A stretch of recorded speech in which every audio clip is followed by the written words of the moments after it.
So, hello guys, what's up? It's me again, Alicia Nyo, at nagbabalik ulit para sa ating panibagong video. Alam nyo mga minamahal, talagang sobrang tapang, nakakamangha, kahanga-hanga itong ginawa ni Commodore J. Tariela to the point na gusto niya mabuksan ang ating kaisipan, ang ating diwa sa mga kandidatong manloloko. Sa madaling sabi, huwag nyo daw iboto yung PDP, yung grupo ni former President Duterte, although wala siyang mention, pero yun na yun eh. Tingnan nyo mga minamahal, oh. Sabi ni J. Tariela, if we're going to elect senators, congressman, or even local government executive, siguraduhin natin wala ni isa sa mga ito ang uupo dahil pro-China sila. Doon pa lang, may pinapatamaan na. Wala ni isa sa mga ito ang uupo dahil pro-China sila. Dahil hindi sila pro-Philippines at hindi nila sinasaalang-alang ang ating Armed Forces of the Philippines at Philippine Coast Guard, PCG, and ordinary fishermen. Alam nyo, one of the major problem na ngayon, na nagiging issue na ngayon, ng bansang Pilipinas is yung patungkol nga po sa issue natin sa karagatan. To the point na, 'di ba, binubuli tayo ng China, 'di ba? Wina-water cannon tayo, nilalagyan ng floating barriers, to the point na yung mga armed forces natin napuputulan na ng daliri, 'di ba? And yet, kung mapapansin ninyo, yung kabilang grupo, tingnan nyo for example, itong si Sara Duterte. Ano yung sabi ni Sara Duterte, mga minamahal? No comment. 'Di ba? Wala siyang sinabi. No comment lang. So, hindi naman daw siya yung chief foreign architect ng bansa Pilipinas para magsalita. Okay, sige. Sabihin na lang natin na hindi ikaw yung foreign architect ng bansang Pilipinas. Pero still, Vice President ka pa din. Si Jojo Marbinay may komenta sa West Philippine Sea. Si Leni Robredo may komento sa West Philippine Sea. Ikaw lang yung katangi-tanging Vice Presidente ng bansang Pilipinas simula nung naging issue yung West Philippine Sea na ikaw yung current na nakaupo, hindi nagsasalita.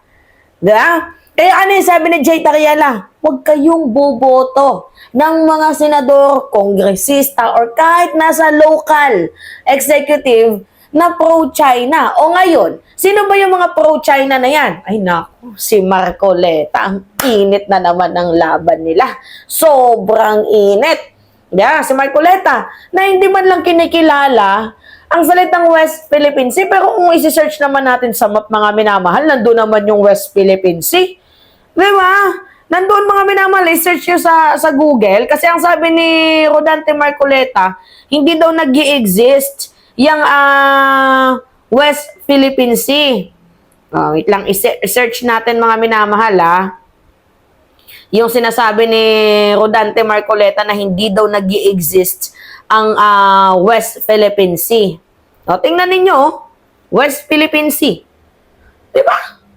Nag-i-exist naman paano yung sinabing wala?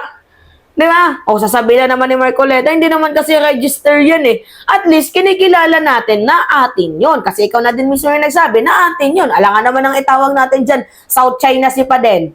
Diba? Tingnan nyo, itong salita ni J. Tariela, mga minamahal. So, palpal na naman dito si Marcoleta, sila bato. Diba? Okay. Panood natin. Ang concern ko po, kapag nag-elect po tayo, kasi for so many elections na dumaan, ang West Philippine Sea, hindi naman natin naging concern to eh. Tama. This is the only time that we're going to have a national election, midterm, na ang West Philippine Sea, may kamalayan na ang bawat Pilipino. Alam na natin kung paano tayo pinupuli ng China. Alam natin na ang pagmamais ng Pilipino ay patuloy pa rin nahihirapang mag-isda dito dahil sa harassment nila.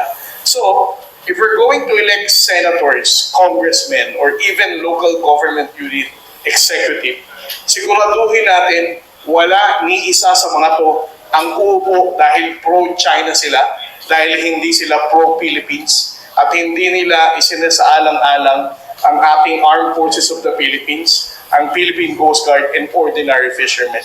Hello, halimbawa kayo, tinitingnan ko kanina, sa halagang 1.2 million, makakabili na ng jet ski. bang tokenism na nangangako na ipagtatanggol lalaban ng patayan o gera, paano natin matidetermine na kung totoo ang kanilang sinasabi at kumpara sa kanilang posibleng gawing aksyon? Alam mo ngayon, sir, hindi mo na maluloko ang Pilipino na mag-jet ski ka para pumunta ka sa West Philippines. Because for more than 3 years na ipinakita natin sa mga Pilipino kung ano talaga ang kalagayan ng West Philippine Sea, wala nang Pilipinong mabubudol na sasabihin mo mag-jet ski ka at dala mo ang Philippine flag to counter China. Uy, real talk yun mga minamahal. Talaga nga naman kahit sino, wala nang mabubudol. Kahit sinasabi pa ni Bato de la Rosa na makikipagpatayan siya, alam naman natin na nandoon siya sa side ni former President Duterte. 'Di ba? Attack dog nga siya ni Digong. Ano nga sabi ni Bato de la Rosa? Kahit hindi siya manalo, well, at least naging loyal daw siya sa mga Duterte. So, kahit makipagpatayan siya, salita lang yan. Oo. Kinakain niya yung salita niya, tapos sinusuka niya din, mga minamahal. Anyway, very well said. Dito sa ating kumodre na si Jay Tariela, talagang, mukhang feeling ko, mukhang may magagalit naman dito. Diba? May magagalit na naman dito. Alam niyo kung ano yung pinakamasakit? Diba? Yung kapwa Pilipino dapat sana ang nagtutulungan. Kaso may mga traidor May mga makapili. Noon yung mga makapili, mayroong ano dito sa mayroong basket dito sa muka, 'di ba? Tinatabunan, makapili, tas nilalagyan lang ng butas yung mata. Ngayon naman yung makapili, harap-harapan na nakikita na natin. Yan, yung PDP laban, yan, makapili yan. 'Di ba? Imagine nyo, bansang Pilipinas, gustong gawing probinsya ng China. 'Di ba? Nagigets ninyo? Pangit yun. Red flag yun, mga minamahal. Hindi tamang pag-uugali yun. Kayo, sa tingin ninyo, gugustuhin ninyo na pinaglalaban natin ang ating bayan na dapat sana tayo yung may karapatan dyan sa yamang dagat ng West Philippine Sea. Ninanakaw na nga nila yung sariling atin. Gumawa pa nga sila ng imahinasyon na 10-dash line. Pati ba naman yung malapit na dito sa Palawan, 'di ba? Mismong malapit na sa bansang Pilipinas ay talaga nga namang gusto pa nilang angkinin. O paano naman tayo mga mamamayang Pilipino? Paano naman yung ating mga mangingisda na kahit napapalibutan tayo ng dagat, abay ito yung nakakatawa. Napapalibutan tayo ng dagat, mga minamahal, and yet still, nag-aangkat pa rin tayo ng isda. Yung galunggong sa panahon ni former President Duterte, bakit naman ganun? 'Di ba? Kaya nagtataka ako. Ano yung sabi ni Juan Luna? Ni General Luna? Did back then fighting traitors in the government to defend our country. History truly repeat itself. Kudos to you, sir, for standing your ground. The modern General Luna. Wow. Ito pala yung sabi niya. This is what General Luna did back then fighting traitors. Si General Luna daw, mga minamahal, ay nakipaglaban sa mga makapili. Makapili sa loob ng gobyerno. Ngayon, nakikita natin, history repeats itself naman nga talaga kasi mga makapili, nakikita na natin. So, sa tingin ko, I think this is the right time, mga minamahal, na unahin natin ang sarili nating bayan. Pilipinas muna. Philippine first. Kahit pa sabihin na natin na hindi naman West Philippines yung tawag dyan. Although sabihin na lang natin na tama yung sinabi ni Marcoleta, pero it is right ba na ikaw mismo yung magbubunyag sa napakataas na, di ba sa social media, kakalat to, makikita ng China. Tama ba yun? Pagtatawanan nila tayo, yung China nga, kahit may mali, pinagtatakpan nila, di ba? Samantalang tayo, tingnan ninyo. Nakakaloka, mga minamahal. Alright. So anyway, yun po.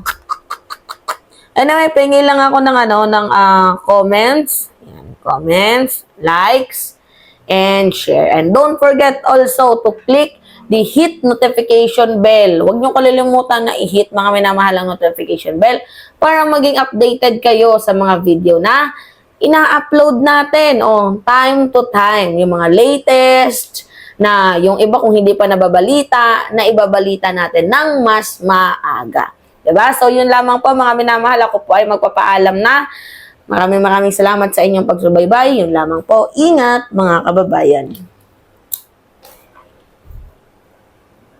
Wait lang.